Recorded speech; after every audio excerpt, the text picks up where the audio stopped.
And we're live. Welcome to the RG DFS Tournament Takes podcast, week 17 edition. The last show of 2022. Wouldn't want to do it with any other people than my boys here. First off, Boston comrade, Bobby Gomes at Bobby Gomes DFS, the Fantasy Bros, and my boy. We've been doing this for a long time. Feels like me and JSU Rab. Run Pure Sports collaboration with RotoGrinders. Happy that they allowed us to do the show. This is our last show of the New Year's. Let's win some money to start off the year right, fellas. How we doing? Doing good. Excited to be on. Last week, not the greatest week for Bob, I'd say. Played a lot of CMC. Did not go well. But we move on to week 17. JSU, welcome. Yeah, it's good to be on doing this final show of 2022 with you boys. My last week, honestly, it's all a blur. I just remember that I played DeAndre Swift, so I want to forget last week and move on to the next week because that guy's just killed me. So, yeah, it probably wasn't the best week for me either. But, hey, we got this slate. I like this slate.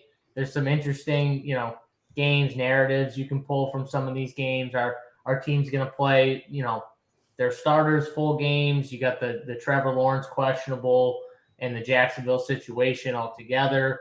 We just saw what the Titans did, kind of, sitting a lot of their main defensive players and some of their main offensive players getting ready for next week against Jacksonville. What does Jacksonville do this week?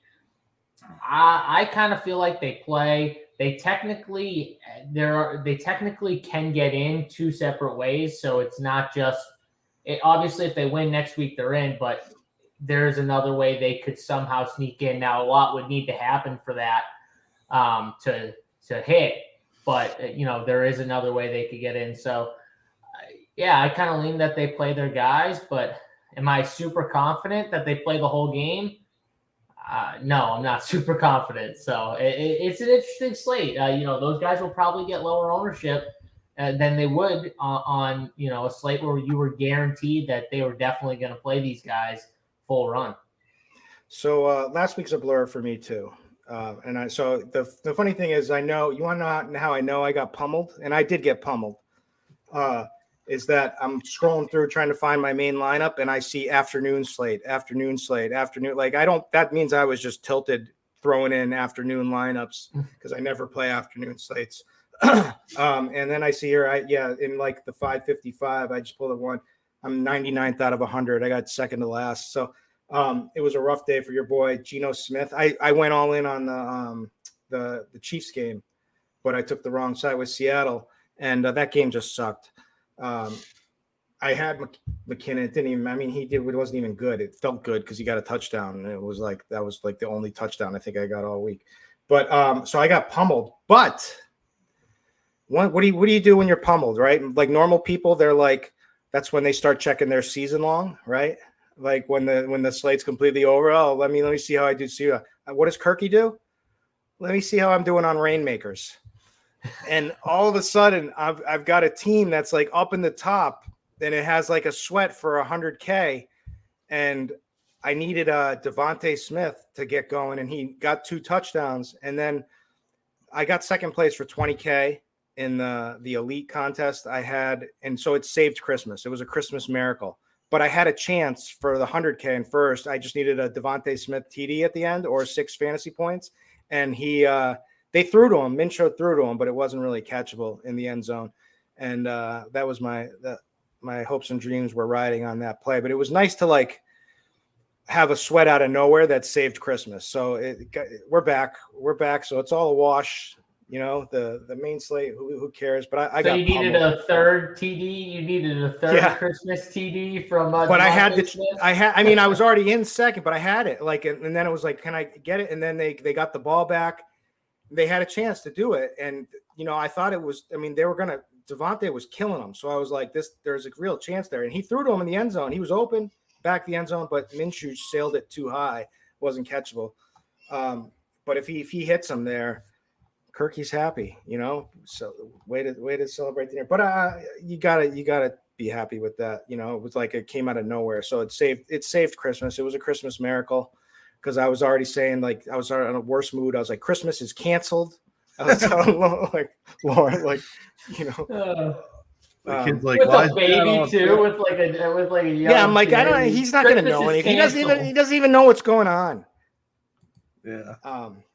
But he anyway. won't remember all those presents you got him anyway. So it doesn't. Yeah, that's the funny thing doesn't- about like a newborn. Like he doesn't know anything. Yeah. We got my kid, like, he got a ton of gifts because we have a lot of family and stuff. And his favorite thing is like this thing he keeps ringing, which he was ringing at the beginning of the show, but I had to text my girlfriend to get it away from him. It's just like 3 bells, like off of it's like a Christmas, like, you know what I mean? Like some random toy. Some of these kids' toys are amazing. How simple they are and how much kids just enjoy. Just the. I wish I could get as much. It's like, okay, you want it? It's just like a dog. You know what the best toy for a dog is? Here's a pro tip for anyone who doesn't have a dog or they're getting a dog. Everyone spends money on these squeakers. You know what you do? You take a plastic water bottle and you give it to them with no water in it, and they just love chewing it. And that's like he'll chase it around the room for hours and hours. It's like the best toy you can do. But yeah, it's the same concept. Yeah. So here we are. Well, we've got another show now. This is the second to last week of the season, so we're going to have a lot of motivation stuff that's going to play into it. Luckily, it doesn't seem to like there's no like last week was all about the weather. And again, what did I say? I've been playing DFS for probably like 10 years, like hard or close to that anyway. And I still don't know how to deal with weather. Right. And so I was like, screw the weather. I'm playing the Chiefs, Geno Smith, the Seattle game. And, you know, it was freezing cold and that game sucked. Absolutely sucked. And I should have just, you know, everybody can score. Like Minnesota is just a cheat code, that defense. And they have them. I should have just focused there, but I didn't. I tried to get outside of that. But at least we don't have any major weather this week. But we do have some motivation stuff. Like really, it's about figuring out who's going to be playing, and it's hard. We don't know what these coaches lie. These coaches lie, cheat, and steal, right? Like some say they're going to play their guys, some say they're going to sit their guys, and then they just do complete opposite. So we have to navigate all of this week. The funniest thing about all that is they think they have like a massive edge. Like, oh yeah, like I'm just not going to say anything about this, and then it's like all these coaches and all these sports, they think they have a massive edge with some of that stuff. Like you don't. Like it's not that big of a deal. Like I just think it's kind of funny. NBA is the same thing. They walk around talking like they're in the mob. You know, so I don't know. Like, hey, Bobby, how you doing? Hey, you know, like. When they're calling plays, like hiding their lips and everything. Like I don't understand. I was thinking about that last week. I forget. It was Morris, the San Fran D coordinator, who was doing it. I'm like, do they really need to do this? Like, what's they've been doing? Obviously, they've been doing it for years. But like, how about the showdown slate we had with the Colts, where we get the news after the slate locks that Deion Jackson and Vrabel got into like a screaming match. And so no one says this. Saturday, right? Jeff Saturday. Or whatever it was. Saturday. Yeah, not Vrabel. What am I saying? Saturday and him getting into this screaming match. And it's like, okay, so everyone knew it happened on Saturday. No one says anything. Then the game locks. And then we get this report after. I'm like, how do we not know this happens? Like, come on, this is ridiculous here. We got to wait until the slate locks. So then Deion gets no run. Of course, I played Deion, so I'm still mad about that. But I played him too. It was annoying.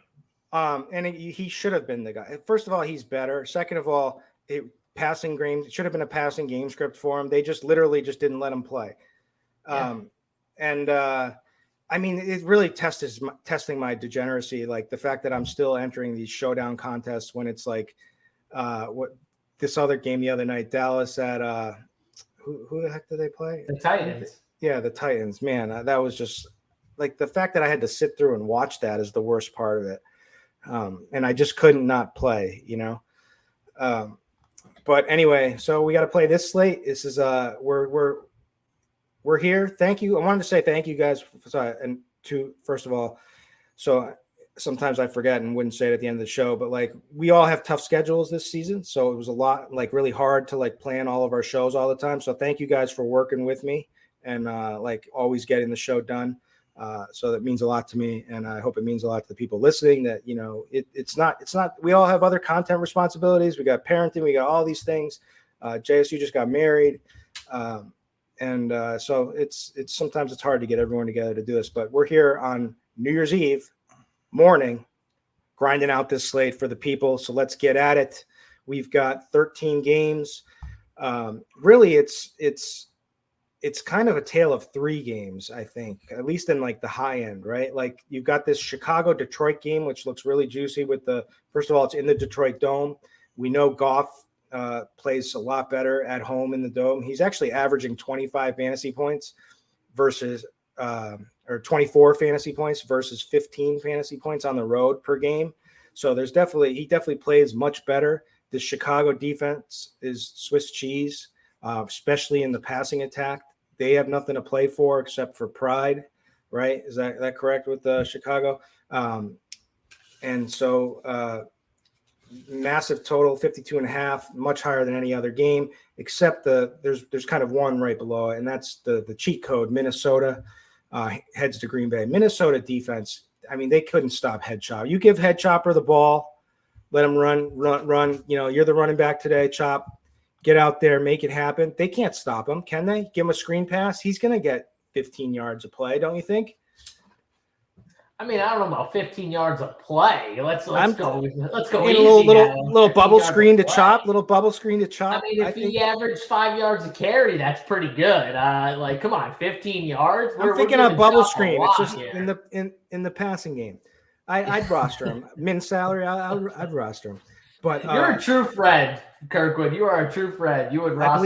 I believe in my people. I'd roster you too, JSU. And I feel like not roster even me. I feel like Bobby's a defensive guy. Like he's like a linebacker. I feel like, and he's just creating havoc. I give Bobby like a halfback carry, like right up the gut to get the touchdown. I give him like fullback. that. I can do that. I give him the AJ Dillon treatment. He's a big dude. I picture him I picture him just sacking Kirk Cousins. Or DM. Oh, I can see him playing D. Yeah, I like D. We can do that. All right. So then the game right below that one. I mean, that's Green Bay. Green Bay is like the Bucks. Like they're rolling into the playoffs with like the worst team we've ever seen out of them this season, right? Like Aaron Rodgers' play has been horrific.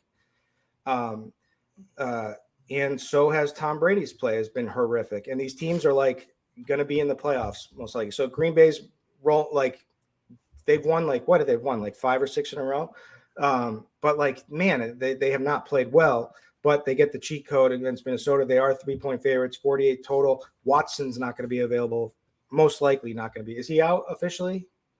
No, he's not out officially. He returned to practice on Friday. Limited. He's listed as questionable. We'll see if he plays. I don't know. Man, I love him. I think he's really good. He feels like he always gets hurt, just like in games too. Like I hate it because I want to play him if he plays, but I'm probably going to be held back because I feel like he always just gets nicked up during the games. He had those back-to-back concussion weeks too, right? Like he had that, and then he's had some injuries and stuff. He got on a limited session, game time call. It's a big game for Green Bay. It's a huge game for them, and even if he plays, he may be limited. I think Dobbs has got to be the play in that game. I think he's coming along. Like I think I don't know. We'll get into that. Talk about a guy who's electric is Dobbs. He's going to be a player too. Like he was Watson, and then he got hurt. Yeah. And then Watson came, became the guy. Do you guys remember this game though in week 1? This exact game, Green Bay and so Watson, it was like the first play of the game. He dropped it. They ran like I think it was a double move. I can't remember though. And he was butt naked, wide open, just no one near him. I mean, like 10 yards he probably had between him and the defender. JSU's picturing him butt naked right now. Just dropped it. Like no one near him, not even close, not a safety, nobody, and just friggin' drops it right in his hands, breadbasket, and just let it go. Watson would be like the perfect guy to just burn this secondary. There's a lot of the Minnesota guys are slow. They wouldn't be able to handle his speed. He'd be such a good play. He probably will be a really good tournament play if he's in. But you know what's going to happen? He's going to pepper Randall Cobb. Like, I just don't get it. No. Randall Cobb gets open. That's a boy. You know, Aaron Rodgers, he rewards his friends. Just thinking, imagine being their second round or first round pick, whatever Christian Watson is, and then your first play with Aaron Rodgers is dropping a 70-yard touchdown. It's gonna be seriously wide open too. First play. He's gonna redeem himself this week, I think. He definitely remembers that play. Well, that's why Dobbs kind of stunk on the showdown or the last game, because he dropped like his first pass like wide open, and I was like, oh no, he's not going to see another one, and he like barely saw any action all game. All right, then the next game is Mahomes, right? And it's like I always talk myself about Mahomes, but the answer is always Mahomes. But the thing is, he's playing Denver. They finally fired that hack job Hackett, who was just didn't take a rocket scientist to notice that he was just a awful coach. Some of the worst time management I've ever seen in my life. I don't get how all these guys have such bad time management. But anyway, so you get a new coach narrative potentially, these guys, and they're kind of rallying around Russ. Like there's like Judy came out and was like, backed up his boy Russ. He says when like the narrative's always been like everyone hates Russ, and you would think everyone hates Russ because man, I hate Russ. like unlimited. Like, I mean, he's just such a clown.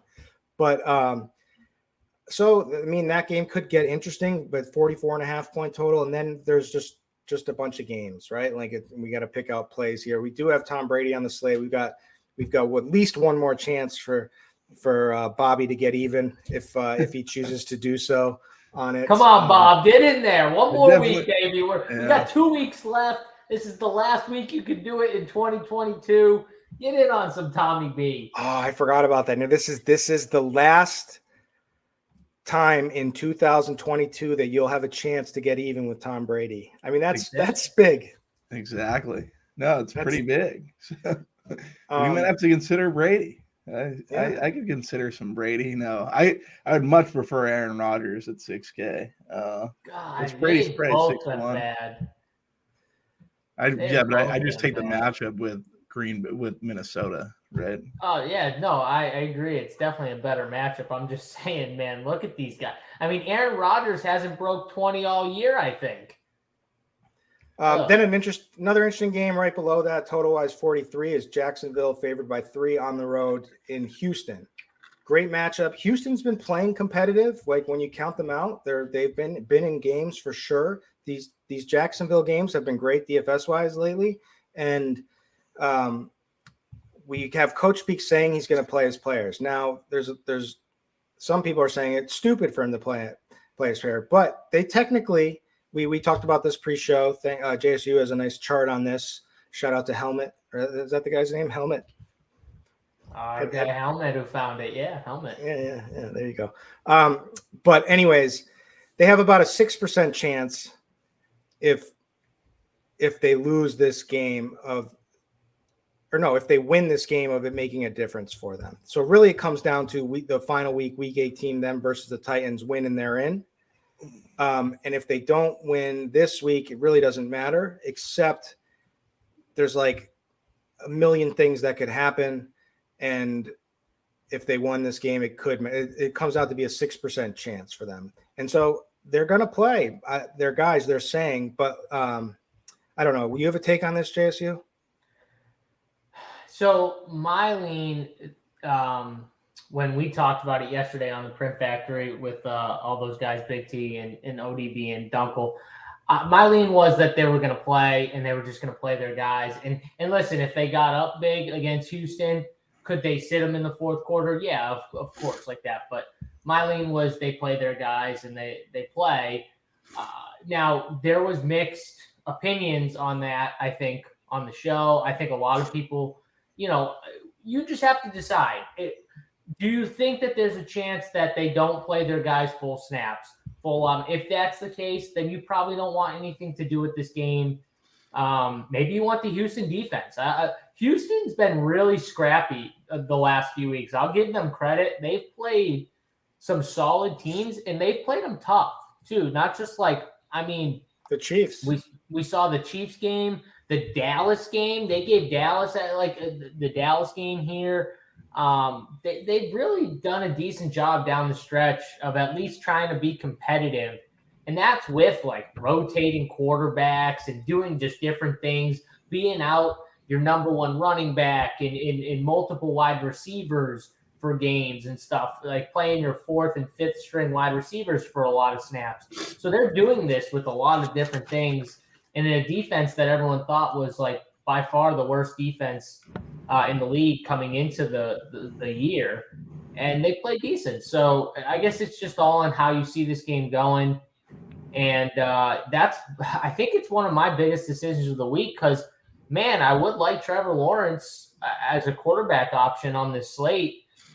Jared Goff's going to be popular. He could be a perfect pivot. His options are all cheap, too. You got Zay Jones at 5K. By the way, why can't Zay Jones get priced above 5K? What does this man have to do to get a price tag at 5,500 or six? He's been better than Christian Kirk. He's not bad. I constantly play him.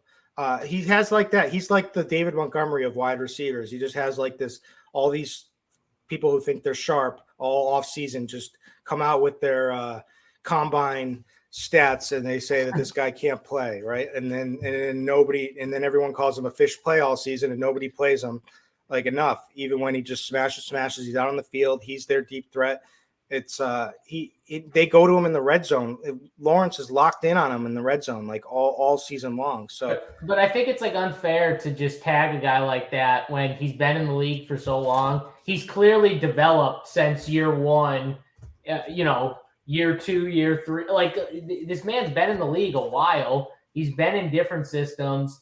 He was Derek Carr when he was with the Raiders. Derek Carr was a deep threat. He said he was the hardest working guy. He said he was always available whenever Carr wanted to throw any time of the day. It could be the earliest time, 5 a.m., 6 a.m. He was always there. He never missed a session. He was always one of the receivers out there catching with them. And I think just hard work clearly has paid off. You can't just tag a guy like that from his combine numbers. People doing that just have no idea what they're talking about. So watch an actual football game instead of just looking at stuff that happened 6 years ago. So, yeah, these guys would be good plays. Evan Ingram's been a great fantasy tight end the last 3 or 4 weeks. What does he have? 3 touchdowns in the last 4 weeks. He's gotten over 100 yards 2 of the last 3 weeks. 7, 15, 10, 8 targets the last 4 weeks. The guy's just been crushing. He's still 4,400. This would be a good stack, and I think you could run it back with the Houston guy, but you don't need to. You could just run it and hope Houston scores enough points to stay somewhat competitive, but it's guys that are just kind of unknown or, whatever, and you'd have a nice, fair price stack. But I wonder what are you guys doing with that situation? Because I think that's one of the situations you got to make a call on one way or the other. Yeah, I think if we get the correct news, there's no issue going to these guys. I like the Zay Jones call. Evan Ingram, complete resurgence in terms of his play. Well, not a resurgence. He's finally come along. It's been 6 years, and we're finally seeing the Evan Ingram, who's all-world talent, and now it's beginning to translate to football. Just a matter of if they're going to roll. How much of that is being stuck on the Giants? You know what I mean? Well, it has to be stuck on the Giants. Daniel Jones. I don't know. Eli was kind of towards the end, right? And he was terrible. 2 seasons, he was terrible. Yeah, he obviously looks like a player now, so I don't mind. And you guys made the point on Zay Jones. Zay Jones is fine. I think you can play him. He's getting the red zone targets. He's been good all year. I think we have to kind of shake the narrative around Zay Jones. And if they're all in and they're ready to go and coach is going to play them in this game, I wouldn't mind rostering some Jags. All right. And then other than that for games, Just trying to scan here. So we do have so depending on what site you play on. So DraftKings has the Chargers, Rams, and Cam Akers looked pretty good in the last game, and Chargers run D is suspect, so that could be a play. But that's on the DraftKings slate only. FanDuel didn't include that. They have they're sitting there stuck with the Pittsburgh-Baltimore Ravens game because of they switched to the primetime game. So Yahoo and FanDuel have no Chargers, no Rams, but they do have the late game Steelers, Ravens, and which is funny. And Yahoo used to be like that at one point. They used to include that on Sundays, but then they switched it. But anyways, so that game's there. Like the game that's just a complete crapshoot is the Cardinals at the Falcons, right? Like both of these teams have nothing to play for, and good luck. I have no idea what's going to go on there, and like. Hopkins not going to play? He's been bitching in the media. I know that he got tagged questionable. I saw that. So yeah. And it's David Blaine, magician, is starting for them. David Blau. Yeah. Blau. Yeah. Yeah. Blah. Yeah. Always interesting when these guys come in. I mean, Minshew was awesome. But they're on the slate again. Philly against the Saints. I don't know. There's a bunch of games, but let's start it off at the Giants are. I want to bet on the Giants. The Giants. It's actually come down. I wanted the Giants look like a nice Wong teaser pick. For the playoffs. I mean, they should beat the Colts here. I would think. But anyways, let's start it off at running back. Then we'll get to quarterbacks. Lead it over to wide receivers. Follow with tight ends, and then Bobby's going to have his defense. For us, and then we'll take it with stacks. But running backs, it's different. Like I think like this week, it's less about like running backs. Like there are some good plays, sure, but like we probably should be starting at quarterback because like it's going to be like which game are you hitting on in this game? But like I don't feel like there's like a ton of must plays. McCaffrey is like the guy who's going to be the chalkiest, and I get it. It's against the Raiders without Derek Carr. And that's interesting. So like McDaniels totally pulled like it's him, not me card by like benching Derek Carr. Like he totally alphaed that right there. We'll see how that plays out for him. But anyways, McCaffrey and the San Francisco D is probably going to be a pretty popular combination. It's really just about his passing game work, but he did lose a lot of work in the last game to what's his name? Davis Price, TDP, who got a bunch of carries, 9 carries. So I mean, like that's eating him. It didn't affect him at all in the passing game. So really, that's where all the high value stuff is with McCaffrey is just getting those targets, especially in PPR. And it's a great matchup against the Raiders for sure. Should be they're also really bad in the passing game. They're 32nd in DVOA versus the pass, but we know Big Cock Brock is not going to be throwing all game. It's going to be leaning a lot on some of this running game in this game that they should be able to handle. But they are 20th in DVOA versus the rush. But he's going to be the chalk, and it'll be interesting to get your guys' view on that. But other than that, it gets a little dicey, right? Don't you guys think? Like there's no like smash play. Saquon, because that game is so meaningful for the Giants at 8K, I'm definitely interested in. And with the Colts, lying down here at this point in the season. So I like that. Miles Sanders is going to get chalky, but man, I mean, the Saints D is pretty good. And I'm not sure how that's going to work out. I'm hearing a lot of talk about Brian Robinson because of the matchup against Cleveland. But man, I mean, this guy had 22 carries. Granted, it was against San Francisco, but he got under 6 fantasy points on 22 carries, averaged 2.6 yards a carry, and only gets 1 target. You're not getting the passing game with him. It's going to be Gibson getting the passing game. James Conner. So he is out. So yeah, he got ruled out. Okay, so they're going with Jonathan Williams as the backup. Okay, so maybe he will get more passing game work, but I don't even I have no idea, to be honest with you. Algier, Tyler Algier looks like a beast. Like, to be honest with you, have you watched him at all?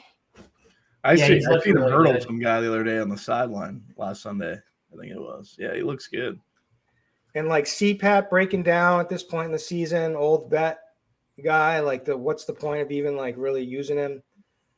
I could see him being pretty good. James Conner's getting a ridiculous workload,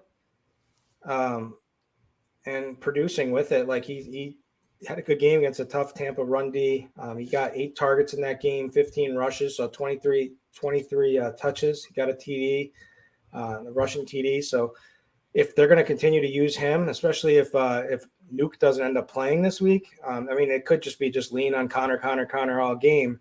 But also, like, at what point do they like just, feed his, who's backing him up? They don't really have it. I mean, Keontae Ingram.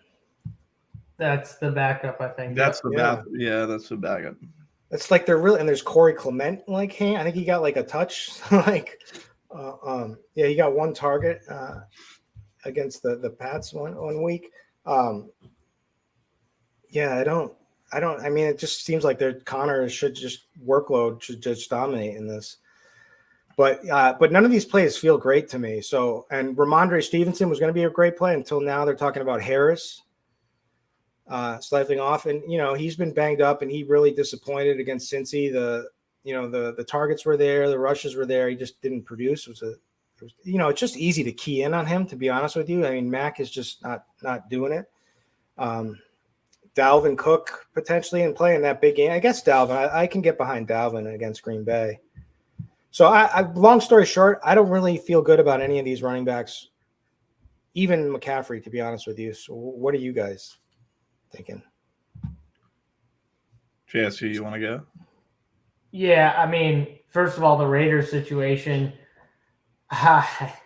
it doesn't feel like a little Raiders quit on coach type narrative here for you boys, because you benched Derek Carr for Jarrett Stidham. I don't think the whole team was on board with that. And I don't know. I could see McCaffrey having a nice game, but he's 9K. I'm probably not going to play guys like Jacobs. Saquon, I'm not going to go there, but I get what you're saying. The game, like, at least is meaningful, not paying for Eckler. I like what you said about Connor just from a workload perspective. Just seems like the workload's just going to be there. So, I mean, he seems like a safe play. I think Dalvin has some upside at 7K in a good matchup. Not touching Kamara. Montgomery at 6'9". I'm not going to play. Stevenson, no thank you. ETN, it's not a bad matchup, but Houston's been better. I'm probably not going to play ETN. If I play the Jacksonville side, it's probably going to be the passing game. So for me, I like these running backs more in this 5K range. I like Tyler Algier call at 5'3". I think he's good on DraftKings. Miles Sanders, I mean, New Orleans obviously got to play in that terrible weather game against Cleveland, which helped. But against Atlanta, they just got friggin' destroyed on the ground against Atlanta.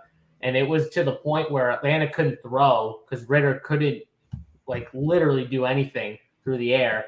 So they just kept running the football, just run. They were running the same play literally 10 times in the third quarter, just this little toss, and they would get 4, 5, 6 yards of carry. It was ridiculous. So I think Sanders could have a good game. I think that Lenny Fournette at 5'6", his volume in the passing game is just ridiculous. And remember, too, as the games become more and more, they still need to win, right? Tampa still needs to win. They got teams nipping on their heels. They're not for sure in yet, locked in to that division. So they need to win, I'm pretty sure, right? Like let me just double check on that. So they're 7-8 right now. Yeah, they're not locked into anything. Carolina is right behind them at 6-9. So they need this game. I think Lenny makes a ton of sense. He's probably going to play a lot. Meaningful game. Saw 60% of the snaps last week. Got 10 targets through the air. Got 20 rushing attempts. I mean, shit. Brady proved one thing in that game. He proved that he can still throw a screen. Oh, right? he's going to keep throwing them too. Yep. That's my point with Lenny. He's 5'6" on DraftKings. You're getting that PPR. He's going to get 5+ targets probably, and he's going to get a bunch of rushing attempts. I think it's a close game, and it means a lot of Lenny at 5'6". So I like Lenny.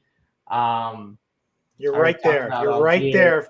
You're right there. Somebody that I'm gonna highlight. You're right Okay. there in the price range. I'm almost there. Brian Robinson, I'll definitely play some of.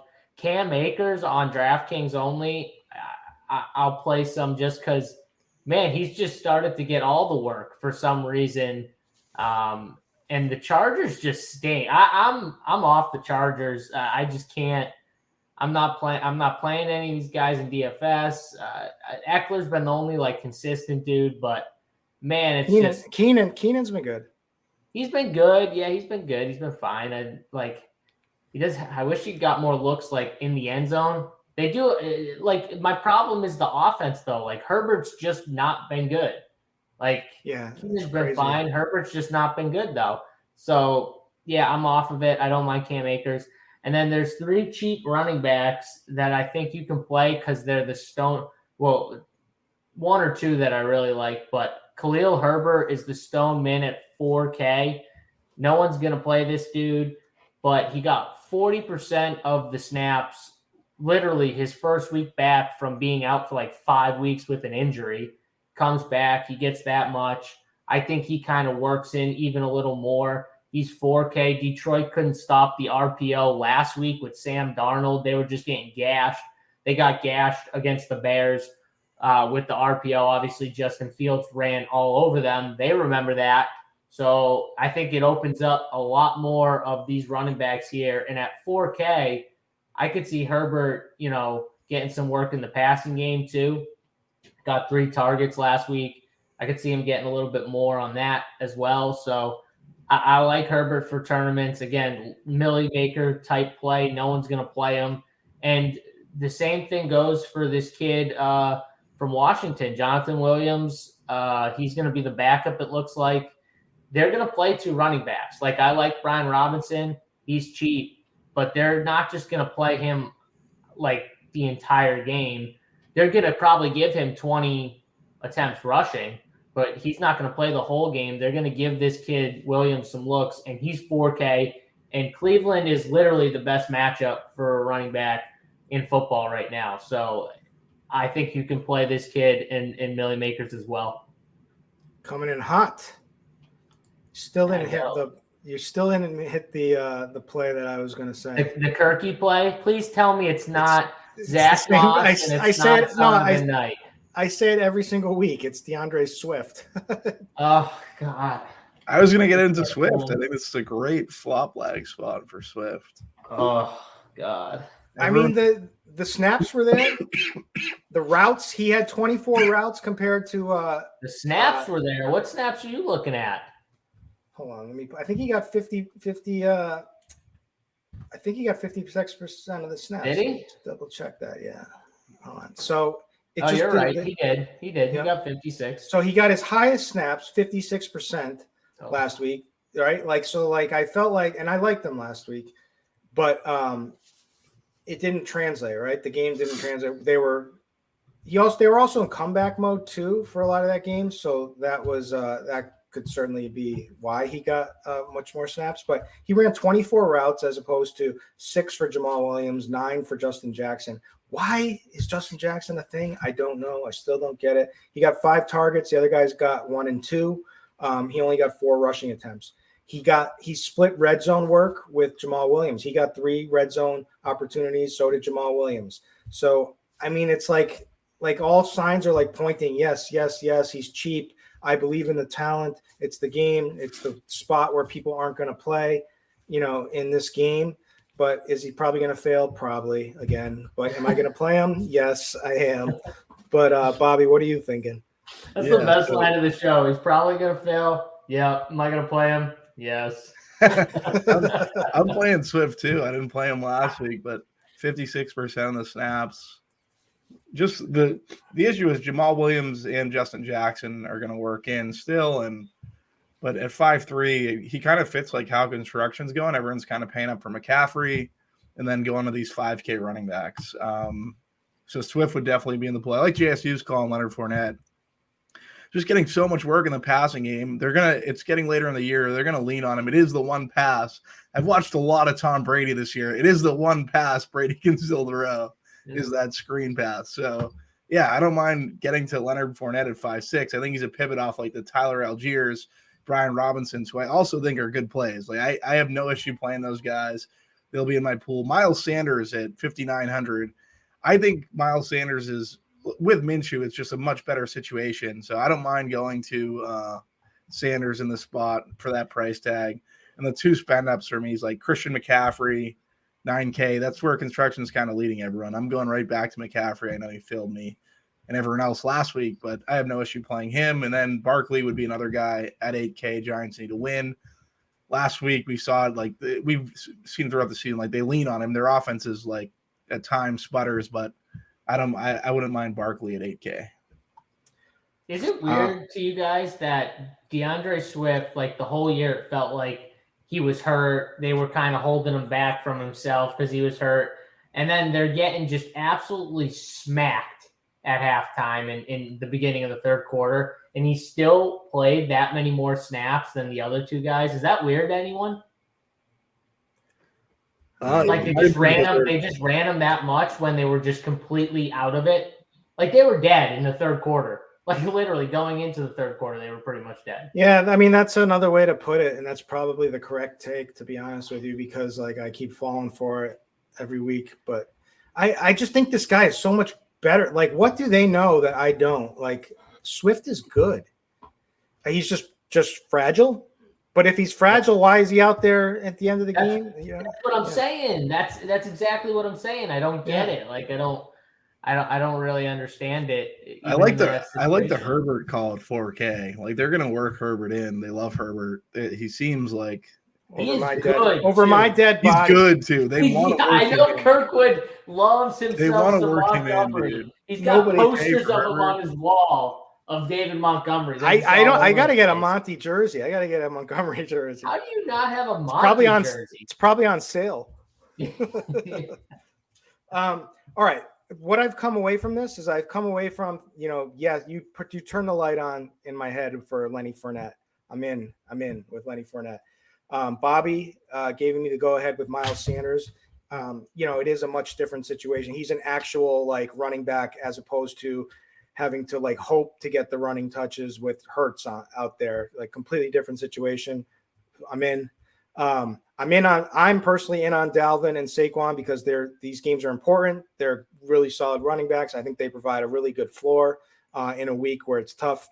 And then I'm gonna load up on Cam Akers.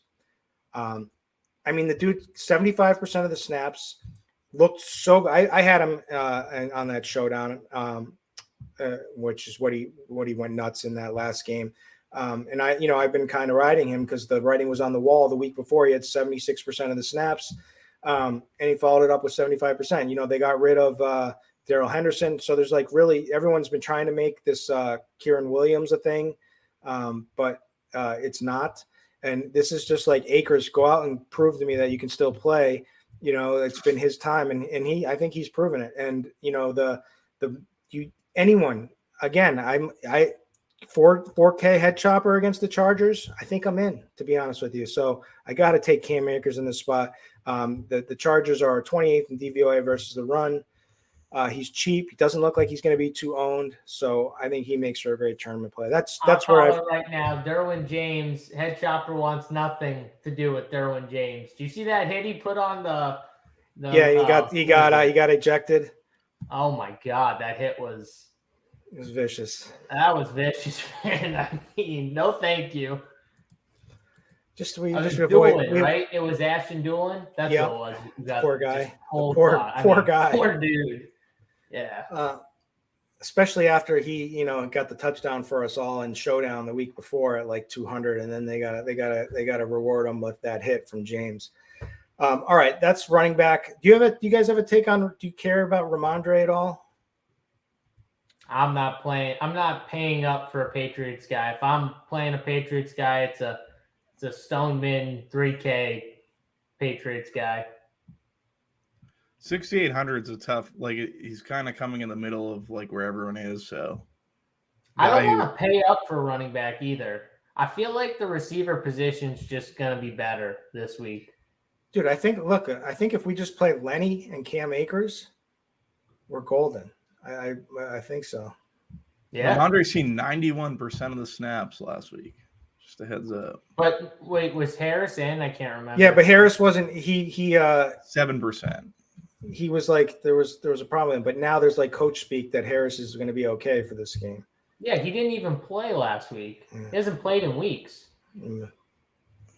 He's going to get something, Bob. They're not going to give Ramondre. Yeah, they're not going to give him. Harris nothing. If he's back and healthy, Harris is going to play. He's going to get touches. Stevenson will still get more than Harris, I think, but it's a good matchup too versus Miami. I don't know. I could Stevenson can make my pool. I can't go Harris. All right. I can't go him either. Yeah, it's kind of interesting. Like AJ Dillon's kind of interesting too at 5,800. That's what I mean. I think there's just better running backs in the range. We didn't even bring up Dillon. I agree with you though. I think he's better than Harris. You got Miles Sanders at 5'9". You got Lenny right under him or same price at 5'6". Algier, Brian Robinson, even Swift, like you guys talked about. Like you got a bunch of guys in that range. I don't think you can play Damian Harris. All right, let's move it on over to quarterback. The chalk of the week we're finally here is Jared Goff, believe it or not. In the game with the highest total in the Dome, he averages 24 points a game at home versus 15 points on the road. The Bears are 32nd in fantasy points allowed to the QB position, dead last. They are 29th in passing DVOA. He's got a easy pairing with Amon-Ra St. Brown. So he's going to be extremely popular. The other guy, because it's a must-win game and is going to be popular, though maybe he shouldn't be, but he's getting the cheat code matchup against the Vikings, is Aaron Rodgers.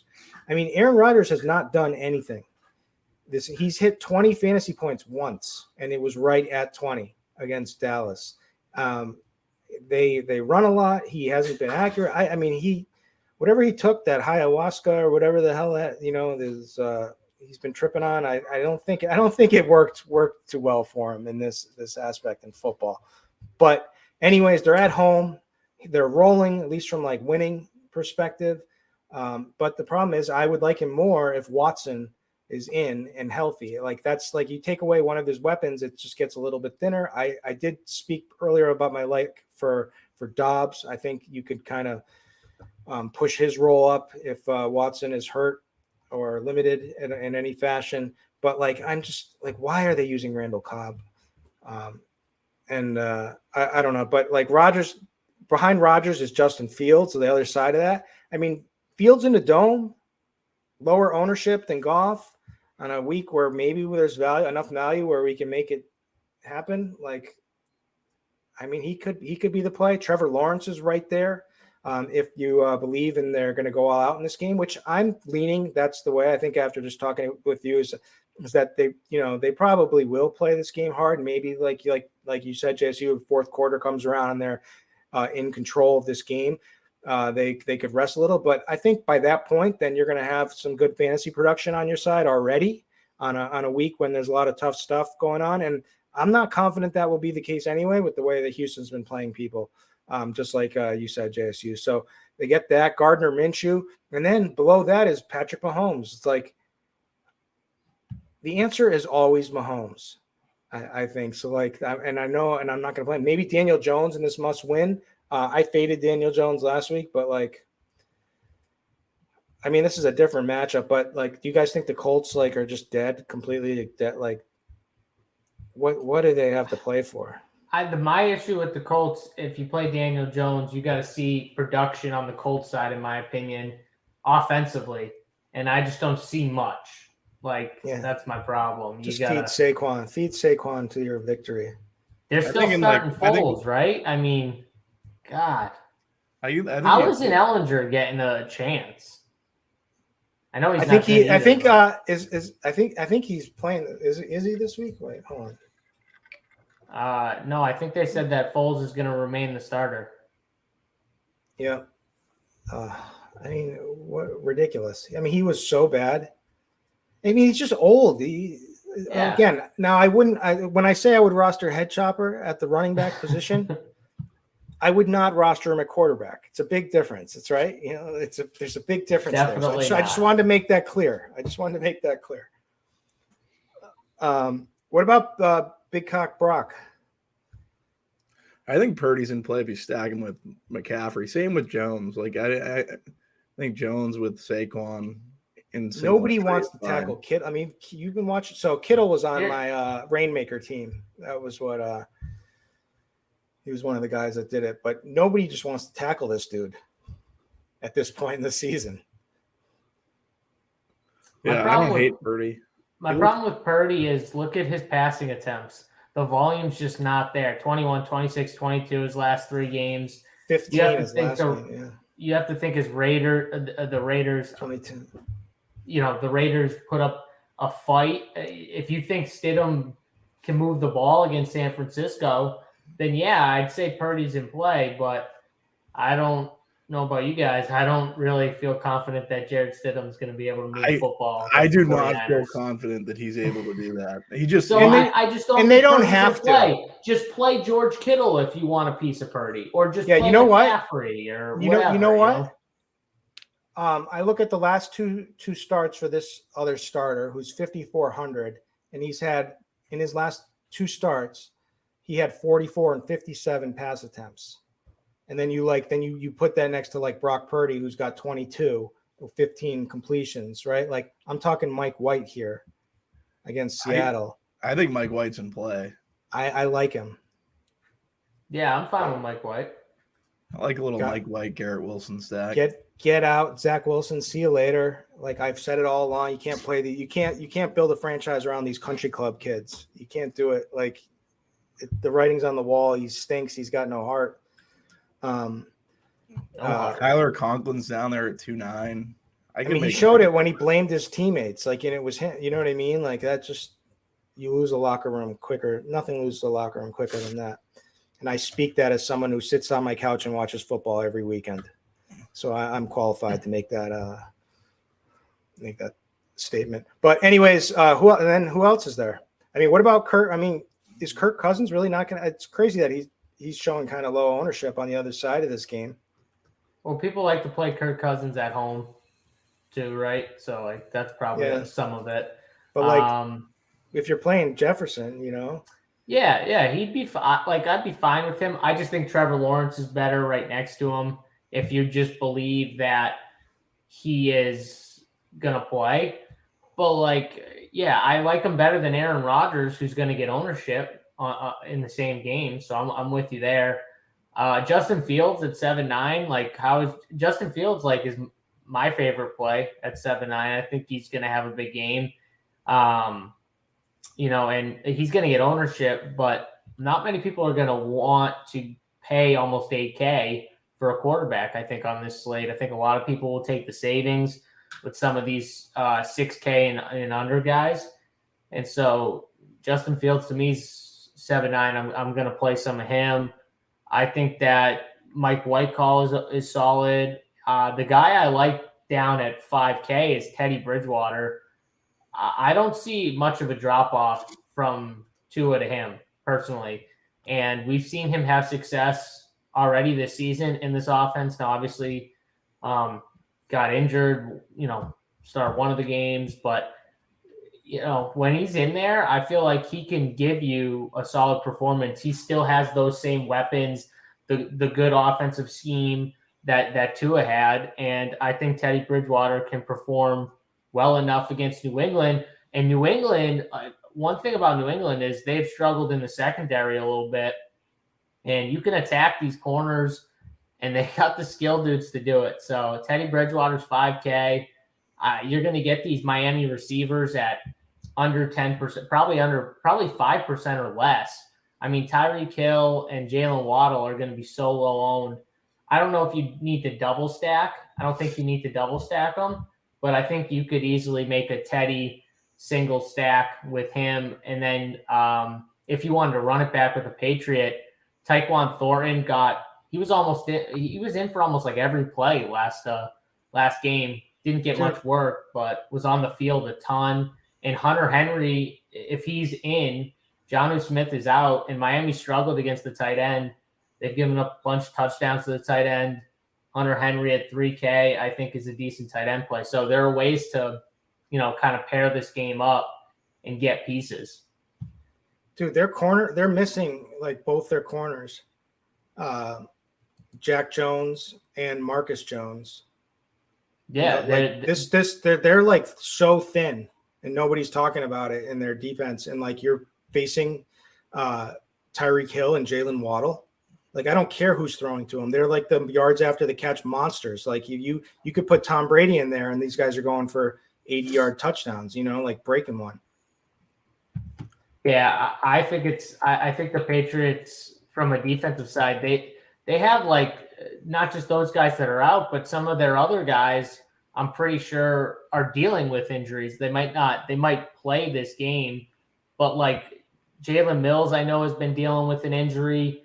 He didn't play last game. He's questionable for this game. He got a limited practice on Friday, didn't practice on Wednesday or Thursday. So even if he plays, he's got to be coming in kind of nicked up.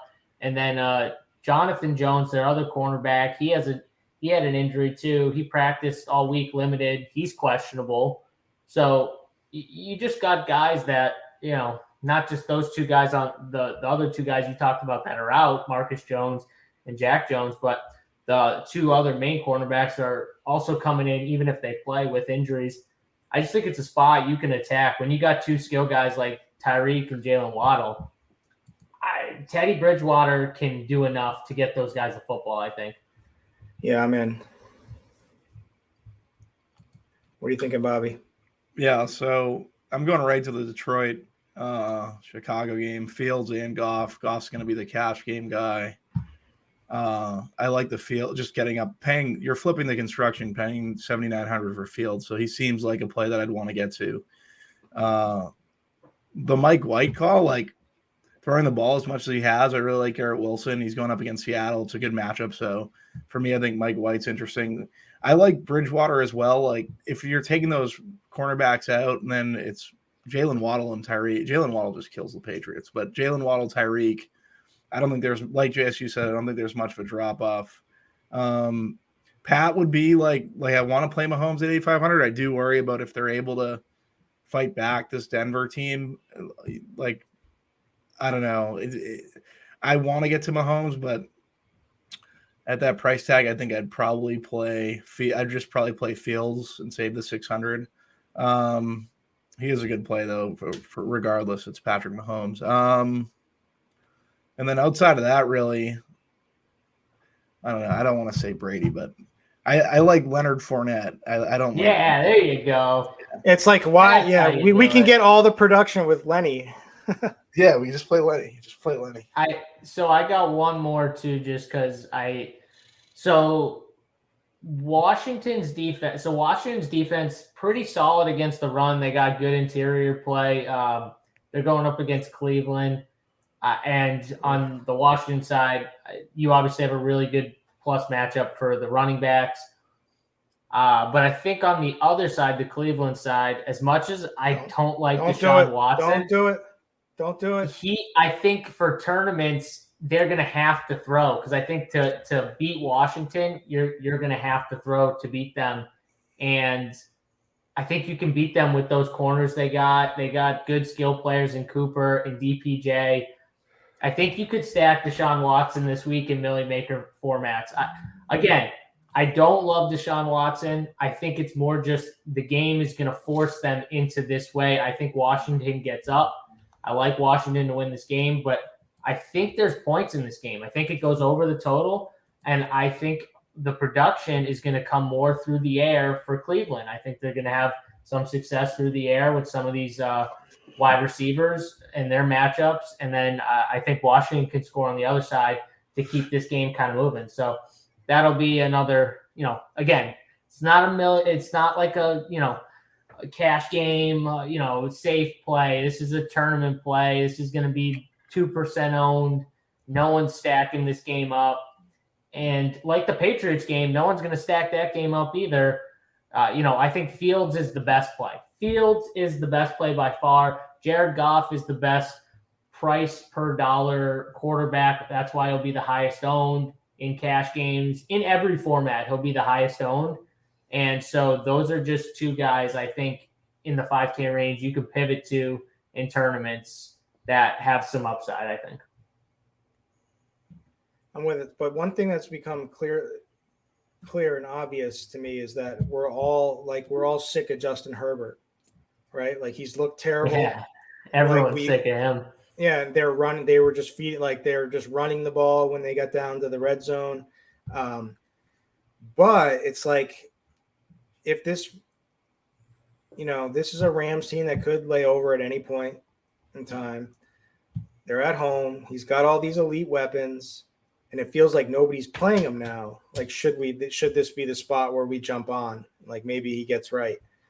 I don't know. What I do know is I don't want to play him. Like, I've played him so much lately. I can't play him. I can't pay 7-1 for him. I can't do it. If I get up there, how do I not just play Fields, right? Yeah. Like in my head, I just can't do it. All right, wide receiver. Obviously, let's start at the very top. Justin Jefferson is just a cheat code. He's just ridiculous. North of 30 fantasy points in 4 of his last 5 games. He is going for records still, which is nice. This is a meaningful game. Their defense can't stop anyone, so they're just involved in shootouts week in and week out. Will Green Bay slow the game down? Yes. That's one thing I'm confident in is that they will slow the game down. So maybe there's a little bit less upside than typical. And, it's outdoor, it's in Green Bay. But there's no holes to poke. The only hole is that his salary is $9,500. Other than that, the obvious chalk one is Amon-Ra St. Brown. This is just targets. He's, been quiet after those 2 monster games he had in week 12 and week 13. But he's had the targets, right? He had 13 targets. It was a tough matchup against Carolina. He had 10 targets in a tough matchup against the Jets. He flopped against Minnesota in a game that, he still had 9 targets, decent production. But this seems like a great spot against the Bears pass D that just is Swiss cheese at this moment. We do have some cheaper options, like we mentioned Zay Jones at 5K against Houston. I think he's a great play, especially coming back after a bad game last week against the Jets in a really tough matchup. If they are going all out against Houston, I think it's a good spot. Keenan Allen is the one guy I'm confident in. He a little biased. I played him in captain and showdown on that slate, and that's all I needed to do to cash. But he got peppered with targets. Like, even though he didn't get the red zone and they did run it, it's just 14 targets the last game. He's talented. He also, I don't think he even stepped out of bounds on that one. Did you see that play, that ridiculous tightrope where he should have had a touchdown? But regardless, I think he's a good play. Lazard may get some steam with Watson going out, but I think the play to do that is take a low-owned Dobbs. But maybe I'm wrong. Brandon Ayuk has the best matchup out of everybody, according to Pro Football Focus. It's going to be extremely low-owned. Drake the Snake London, looks like rejuvenated with 12, 11, and 9 targets now that it's Ritter at the helm. So I like him for cheap. So I think there's a lot of ways to go here in this slate, actually. So we have like a kind of a stacked mid-range. I think I feel better about the mid-range, I guess, this week is what I'm saying. And we, with the high end, the only high-end guy, like super high-end, is Justin Jefferson. What stands out to you, JSU? Yeah, I mean, Jefferson has to be the best play on the board. I think Amon-Ra St. Brown could have the most ownership, though, just being that Jared Goff's going to be the highest quarterback and the highest total game. Amon-Ra, obviously Jared Goff's success at home, everyone's going to flock to guys like Amon-Ra. So I think he's the highest price guy that gets the most ownership, like at the top. But Jefferson to me is just the overall best play if you can get to him. I got no issues with him on Raw. He can rack up a ton of receptions. I'll keep saying it, though. Those Miami pass receivers are the pivots in tournaments at the top for me. After that, you get down into like that 5K range where you got guys like Garrett Wilson, who looks like a really good play with Mike White back. Alan Lazard, if Christian Watson's out, I think becomes a pretty good play. Amari Cooper at 5'8", nobody's going to play Cooper. And I think for tournaments, we've seen him have, it's pretty much boom bust, it feels like, with someone like him. So, 10 targets last game, and that was in terrible conditions, just awful conditions. Slipped, should have had a touchdown too. Slipped in the back of the end zone, was wide open, just kind of slipped and fell, and would have caught it probably because there was no one around him if he didn't slip and fall. But he to me is going to get heavy targets again here, and I think he's good. Same thing with his guy Donovan Peoples-Jones on the other side. He's cheap. Cheaper guys than that, I think you can make a case for like a Curtis Samuel or Jahan Dotson if you wanted to. They both had some pretty good games with Carson Wentz early. Samuel had more of like the consistent lower ADOT type pass receptions. Dotson getting in the end zone, so you can make the case for either one of them at their prices. DJ Chark, to me, though, 4,300. Yeah. He's been really, really good, and everyone's going to play Amon-Ra. DJ Chark will probably come in at like 10 to 12%, whereas Amon-Ra is going to come in at like 20-something%. So for tournaments, I think he makes some sense pairing up with Goff.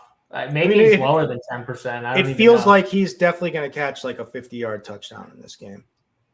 I mean, he's been friggin' good. Like, he's been really, really good. So, and he's been good without even getting in the end zone some of these weeks. So, I agree. It feels like he could catch the end zone. And then news you got to monitor: DeAndre Hopkins questionable. If he's out, I mean, Greg Dortch. Even if Hopkins is in, Greg Dortch kind of slid in and was a guy that was just racking up short receptions, and he could do it again. He's stoned 3K. You're going to need some savings on this slate, especially if you want to play the Justin Jeffersons, the Christian McCaffreys, all those type of plays. So at 3K, I think he's in play. Tyquan Thornton, I brought up for the Patriots. I think at 3K, he played like almost all the snaps last week. I think they keep kind of giving him some run, being younger guy that is super talented too. So Patriots aren't out though. That's a good target too on this slate. Like, there are some games with some of these teams where like it's very meaningful to them, like Miami and New England. That's a big game, right? Miami's in that last wild card seed right now, but New England is right behind them. They're like a game back, I think. So this game has to be, one of those like very meaningful games to both these teams. It's not just like one side has something to play for and the other side doesn't. Like, both these teams both have something to play for, divisional game. So I think it's a good game that no one's going to want to attack, but in tournaments, it kind of makes some sense to maybe attack on a slate where, besides the Bears game, Bears-Detroit game, and the Minnesota-Green Bay game, all the other games kind of look the same. They're all low totals. They're all like in the low 40s or 30s, and you're going to have to, take some chances on some of those games. So everyone's going to play the Bear. If you think you're being sneaky playing the Bears in Detroit, you're not. That's going to have ownership. But after that, you're going to get some really low-owned game stacks if you go with some of these lower total games. What pass catchers on the Bears? Oh, God. I don't know. Claypool's back. Cole Kmet. Yeah, that's the guy, right? Like, it just Kmet. Khalil Herbert. I could even play Khalil Herbert. Like, I'm not going to play these wide receivers, though. There's no chance. I like the Herbert call. Would definitely like the Herbert call. I feel like Bobby's going to mention the guy that you missed. Are you going to, Bobby? You got Shaheed on your radar at all? Oh yeah, I got him. I really too. like Shaheed. Yeah, I think Shaheed's a good play. JSU talked like Dortch, all these like, well, we're kind of stuck for value. Seeing a lot of like tight end, double tight ends, and optimals. Yeah, I don't mind Shaheed. He's been fantastic when he's been in. I could definitely roster him. I know the Eagles secondary is better than their front seven, but I still think he's a guy that is just game-breaking speed and GPP, so I don't mind getting him. Like the Chark call, like I didn't realize Chark was 4-3. I think he's an interesting pivot off of Amon-Ra or stacking with Amon. I really like Amon-Ra St. Brown at 7,800. I think he's a phenomenal play. I prefer him just because of the savings, like most will. To like, people are he's gonna be the more optimal play than say Justin Jefferson at 9,500. But maybe if you can find your way up to the 9,500, like JSU said, I think Jefferson's fine. Garrett Wilson versus Seattle, Mike White, Kirk talks about it. He throws the ball. He's been throwing it at a very high clip. All the volume's going to be condensed to Garrett Wilson. I like going to him. Drake London, since Ritter's been in there, he's seeing a ton of targets. He was seeing targets before, but they seem to have some sort of rapport that has been able to translate. Versus Arizona, I think he's a good play. Keenan Allen, no one wants to play Herbert. Like maybe Keenan Allen goes a little bit under-owned than what he should. I don't mind paying the $7K for Keenan Allen. I think there's a nice Zay Jones flop lag you can play. Trying to think outside of that. Keenan Allen outscores Amon-Ra St. Brown this week. I'd take Amon-Ra. Do you want to make a bet? No, I'm just saying other people book it. Oh wow! Seriously, guys, come on, get in there, get a bet going. I don't want to bet Bobby. I don't want to have. Yeah, no, that's good. Yeah, we'll keep it friendly. I mean, I back every one of my calls. I would lay the house down on that, but I don't want to bet Bobby and get a. I get it. No, Bobby will come knocking on the door. I've never done that. Kicking the door down. Yeah. He's demanding his money right away. I'm not playing Tutu. I'll tell you that. Yeah, I'm not playing Tutu. Was Tutu chalk recently? I feel like it was chalk. Yeah, every showdown. Every showdown chalk. Yeah. I like the Amari Cooper call by JSU. Like Washington's a pass funnel, even DPJ. Like maybe you could play some Deshaun. And then these Miami receivers, like these like we've seen it last week, right? That Philly game, like everyone wanted to stack that Philly game, but there are better options at receiver than like CD Lamb or Devontae Smith. But those two guys are game breakers. Like you see that with the Dolphins, we know Waddle, we know Tyreek, they're coming in low owned. And then on the other side, Tyquan Thornton at 3K, seeing that amount of snaps, he's another absolute burner. Like this game could be competitive. I don't want to say like even Mac Jones. I don't hate it. If I could do a redo at the quarterback position, I think I'd see myself playing some Mac Jones.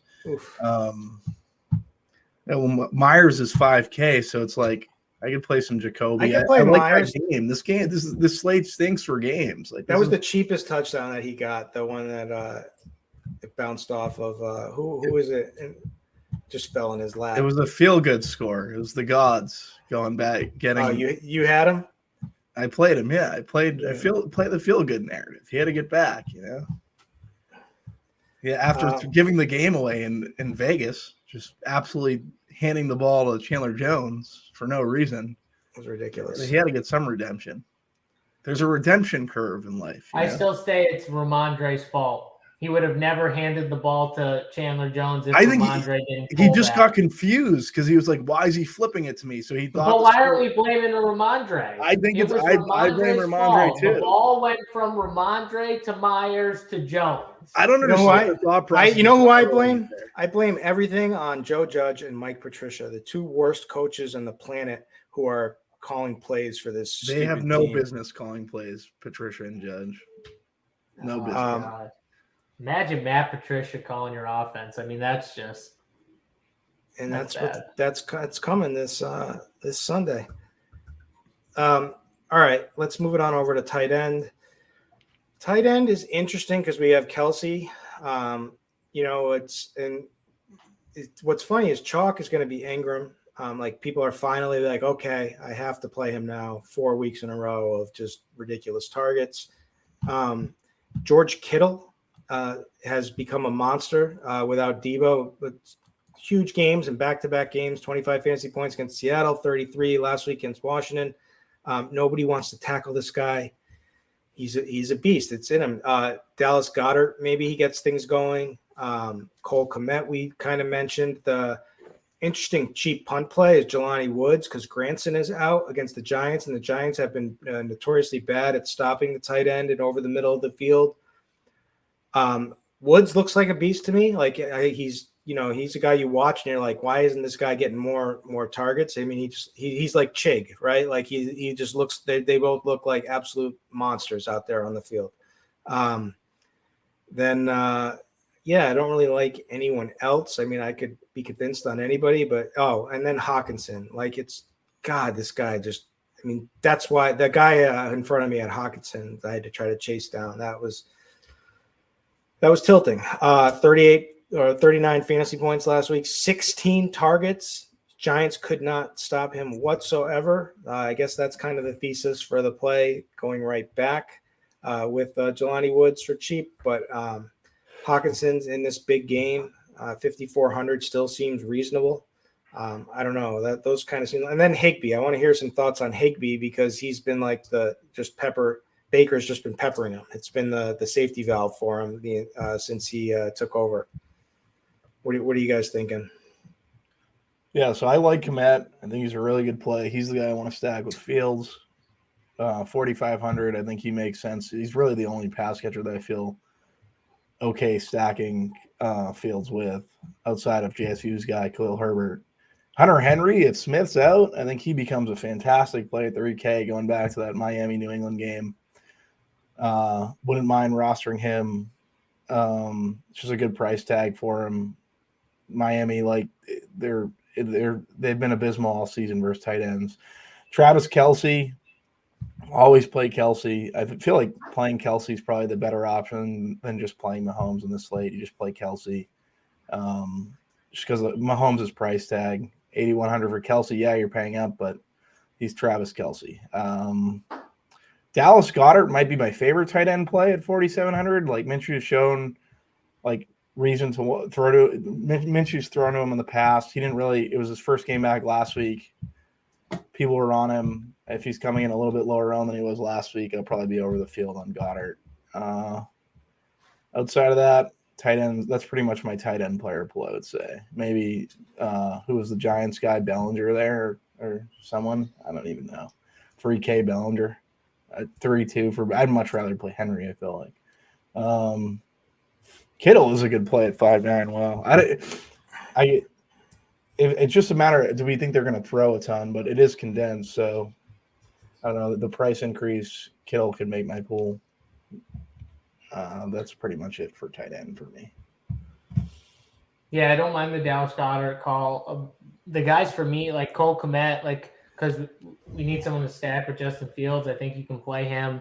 Tyler Higbee, he's just killed me. Like the last couple of weeks, he's just killed me. There's whatever you do with that guy, it's wrong. It's like there's no way. Yeah, exactly. There's no way I play Higbee.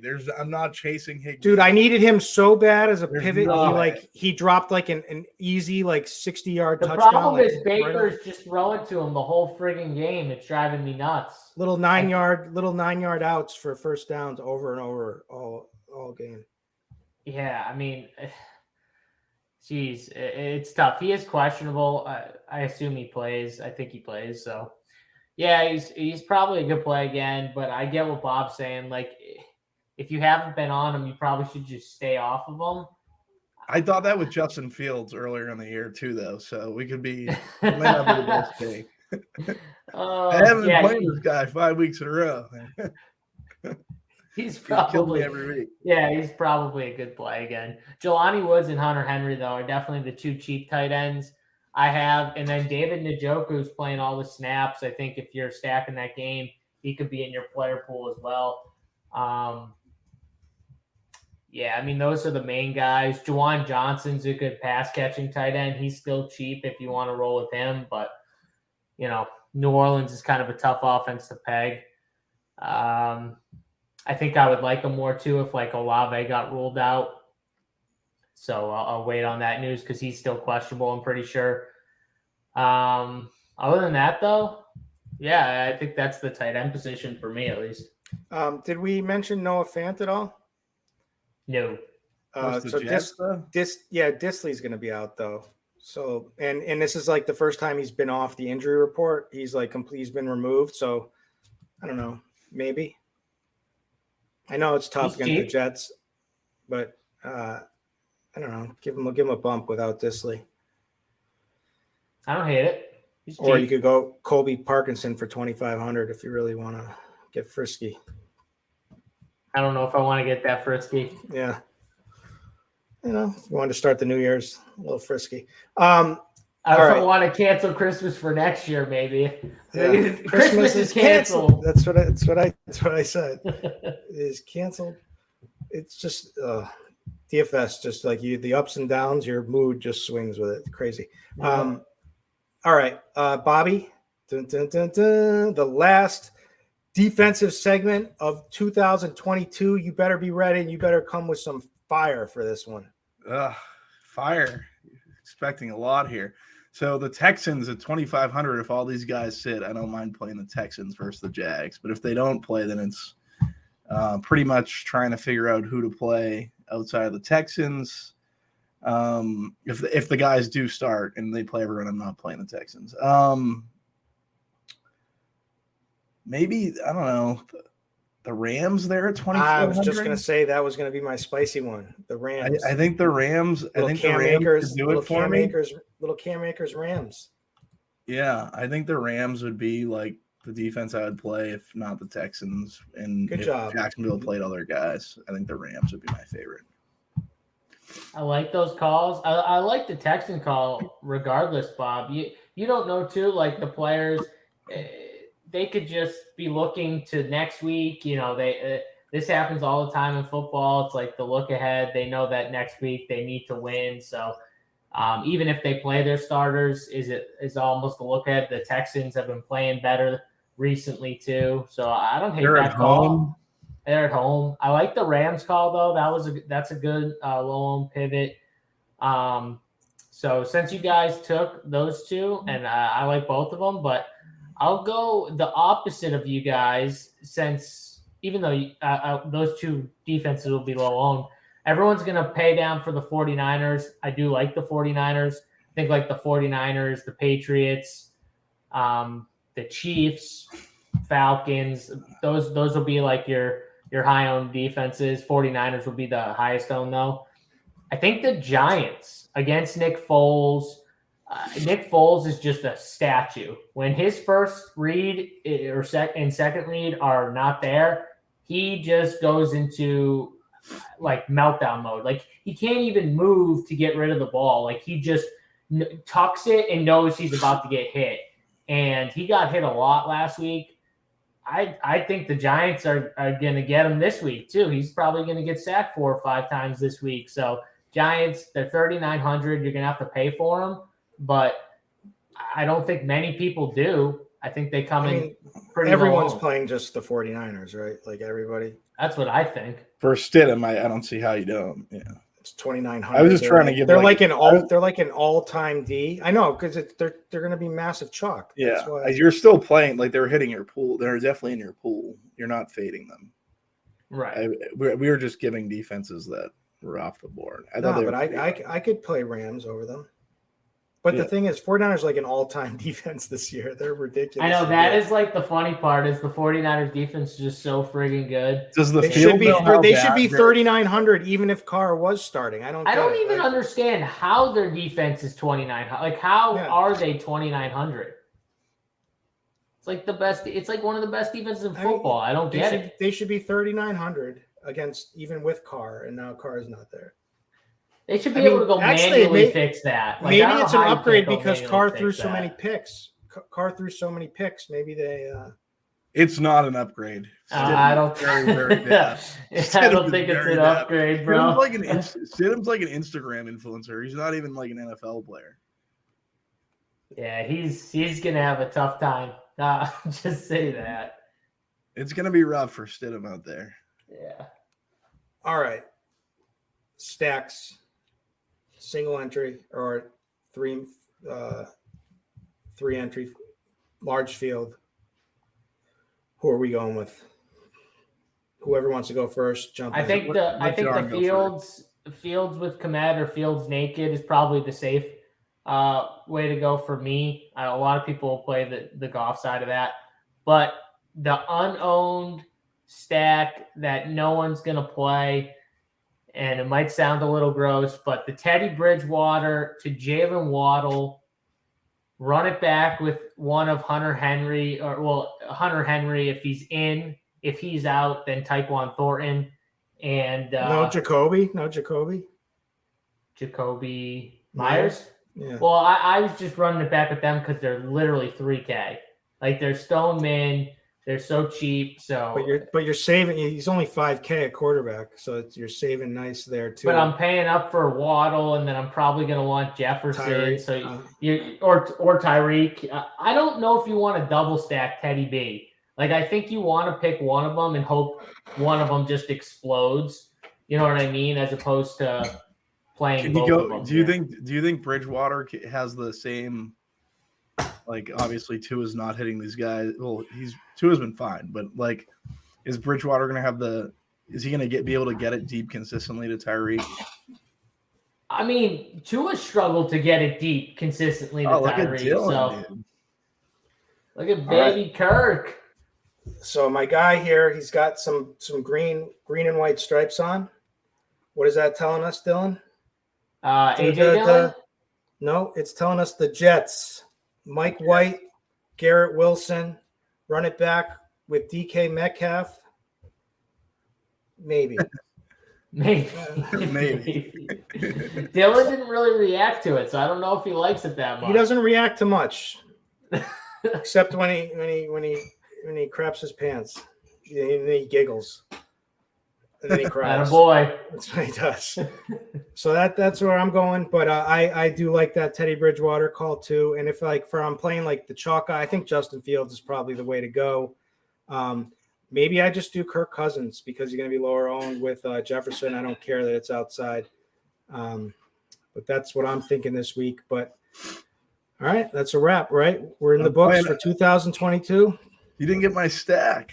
Oh, I didn't. Sorry, I got away. Well, I had to grab Dylan, so I thought you gave it while I was. It's good. I'm definitely playing Fields. I'm stacking up the game. I feel like it's the game everyone's going to stack, but Detroit, Chicago, so it's nothing. It's too crazy. Maybe I'll have some Miami, New England stacks, but I'm definitely going to have a lot of exposure to Detroit and Chicago. I'll go on the field side. Big Millie on DraftKings tonight. You guys got an entry in the Big Millie? What's it for? NBA? No, for NFL this week. NFL? The 2K Millie, the 2. Oh, the 2K. Yeah, I haven't entered currently, but I'll probably enter. Dylan needs it, so we got to get Dylan a house. So I'm gonna enter this bad boy. There you go. All right, it's been a wrap. Thank you everybody for sticking with us for all the weeks. Like I said, it's been always tough scheduling everybody's schedules together. So thank to both of you guys for making this podcast happen. We'll still be back again next week, but it'll be in 2023 for week 18. I'm not sure if we're going to do some playoff stuff or not, but that'll be TBD to be determined. But once again, this has been RotoGrinders in collaboration with Run Pure Sports, with collaboration with my boy Dylan. And we are going to see you next week for week 18. Thank you.